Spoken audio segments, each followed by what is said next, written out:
Hello and welcome to Renewed Momergy. This is my channel based on my blog, which is about self-care for busy moms like me. I am a wife, a mom of two, a former attorney turned legal recruiter. I'm also a business owner where I share tips about financial self-care and traveling more as a means of emotional self-care. I recently learned that there are 8 types of self-care. 8. Can you believe that? So that's what this video is all about. Stay tuned and I'll give you the scoop on the 8 types of self care and what you can do to increase your self care in all of those areas. Stay tuned.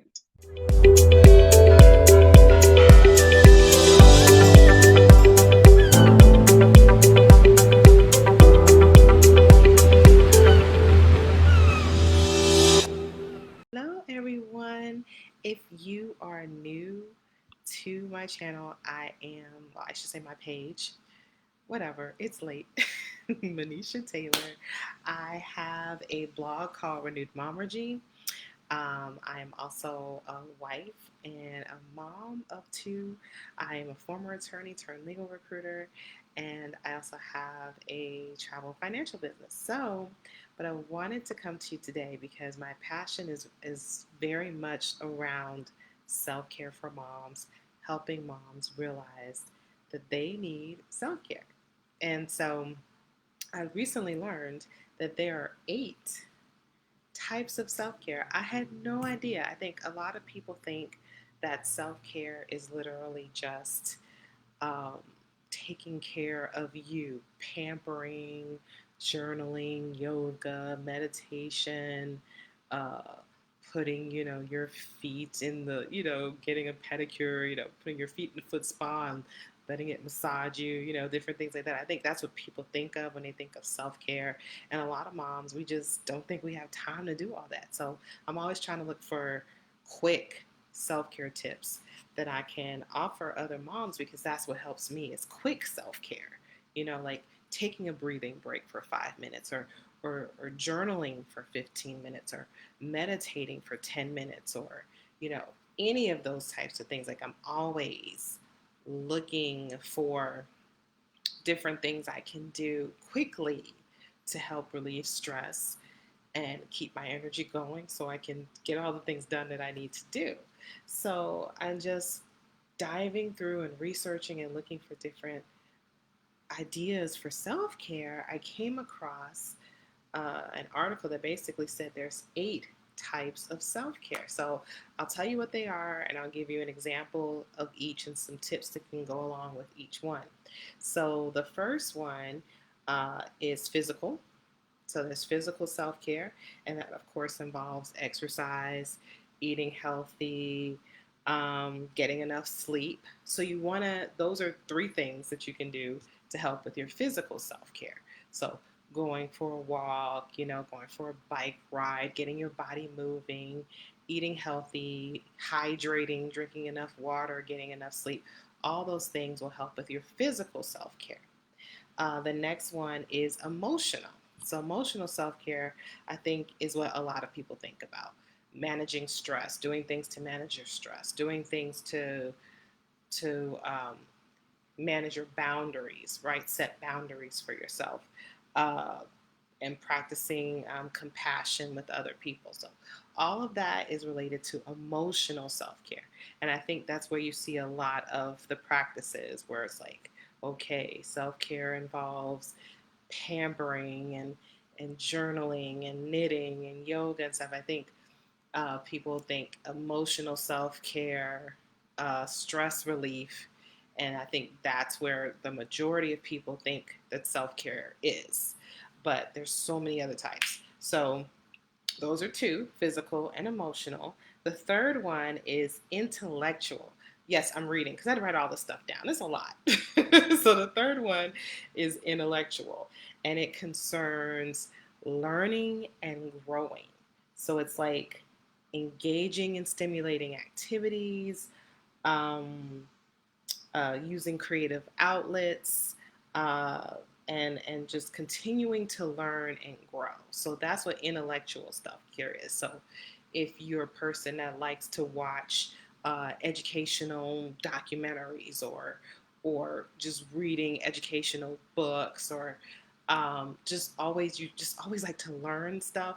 That's a part of that intellectual self-care that you can give yourself. So the next one is social self-care. And I think um, this was something that when everything went down and we were all sent inside, a lot of us lacked that social self care that we crave as humans wanting to connect with each other.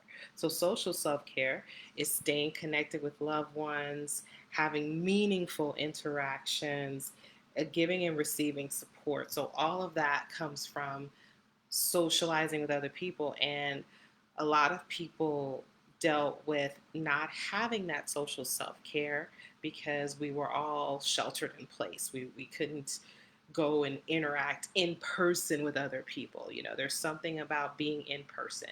You have the camera, you have Zoom, you have FaceTime, but there's really something about being in person and connecting with other people that so many of us craved for so long.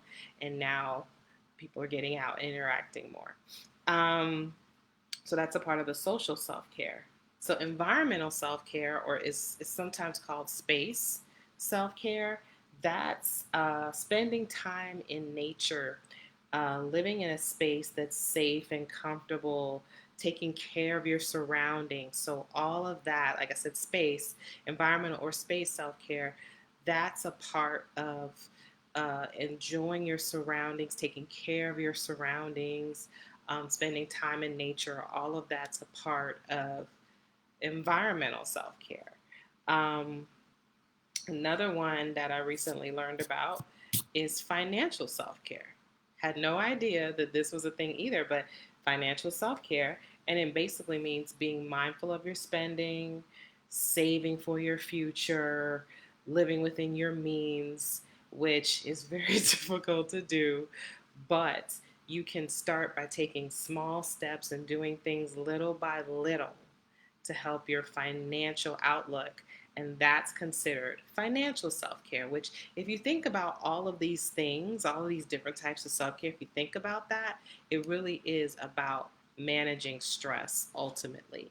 And these are different areas in your life that you can manage stress. And you can manage the financial stress, which can also be very emotional as well, by doing these things. Another way is occupational self care.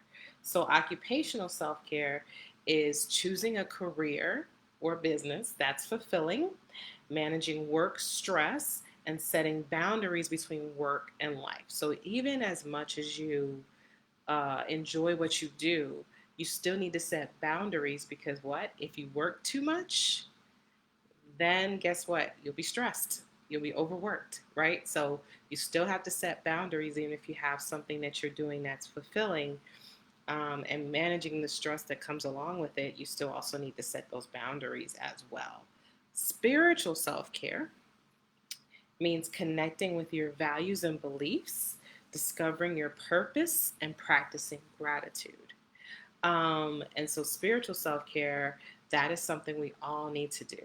I posted the other day saying you should be grateful because there is somebody somewhere that is praying for what you have. And that's just a saying that I've heard a lot of people say, but it also, I think it really means just remember to be grateful every day, every day. Just be grateful for what you currently have while you're working towards improving your life. You can still be grateful for what you have and where you are. So that's so key. And that's it. So if you're just tuning in, I'll give them all real quick, but definitely watch the replay because I do break them all down. So physical, there are 8 types of self-care: physical, emotional, intellectual, social, environmental, financial, spiritual, and occupational. So once I learned that, I was like, wow, I never knew that there were that many types of self care, but it does all make sense. They all work together to hit various areas of your life and how we all connect with other people, how we all take care of ourselves, but how we're all connected. So all of these things kind of bring all of that together into one pile of self care, if that makes any sense. But it was fascinating to me. So I'm really diving into this. I'm really enjoying learning more and more about self care and the different things you can do for self care.